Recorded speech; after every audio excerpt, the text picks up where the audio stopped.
शादी को 3 साल हो चुके थे। रीमा और करण की जिंदगी अब रोजमर्रा के कामों में उलझ चुकी थी।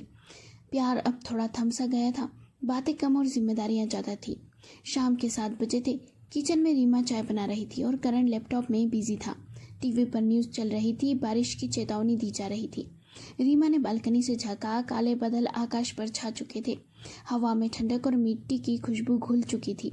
करण, देखो ना, बारिश शुरू होने वाली है। करण ने सिर उठाया, मुस्कुराया और फिर वापस लैपटॉप में घुस गया। रीमा की मुस्कान हल्की फीकी पड़ गई। कुछ साल पहले ऐसा होता तो करण उसे बाहों में भरकर पहली बूंद के साथ ही बाहर खींच ले जाता था। बारिश सच में शुरू हो गई, हल्की हल्की फुहारें और फिर मूसलाधार।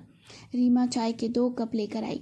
करण के पास बैठते हुए उसने धीमे से कहा, याद है वो पहली बरसात हमारी शादी के बाद? करण ने चाय लिए घुट लिया और बोला, याद है। तुम भीग कर ठंडी पड़ गई थी और तुम्हें बुखार आ गया था और मैं सारी रात तुम्हारा बुखार उतारता रहा था। दोनों हंस दिए, पर रीमा की आंखें थोड़ी नम हो गई। अब वो बातें कहाँ रह गई? करण ने चुपचाप उसकी आंखों की ओर देखा और फिर अचानक जैसे कुछ टूट गया हो, उसने रीमा का हाथ पकड़ा और कहा, चलो आज फिर वैसे ही भीगते हैं। रीमा ने चौंक कर कहा, बीमार हो गई तो? करण ने कहा, कुछ नहीं होगा, क्योंकि हमें याद दिलाना है कि प्यार अभी भी वही है, बस थोड़ी धूल जम गई थी।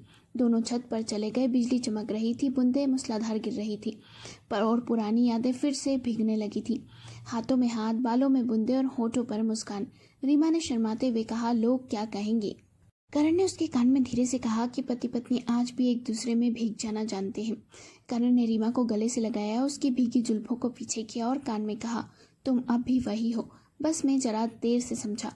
और एक गीला सा किस और 2 धड़कते दिल, बरसात की लय पर थिरकते हुए।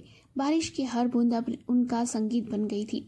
करण ने रीमा को घुमाया, उसके भीगे चेहरे पर हाथ रखा और पहली बार जैसे चुमा, उतनी ही नरमी, उतनी ही तेज धड़कन के साथ। दोनों कुछ देर बाद कमरे में आ गए।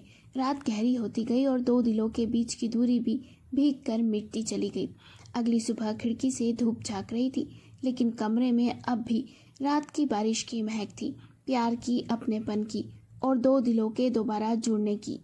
उस बरसात की रात ने उन्हें फिर से प्रेमी बना दिया, पति पत्नी के रिश्ते को फिर से पहली सी मिठास दे दी।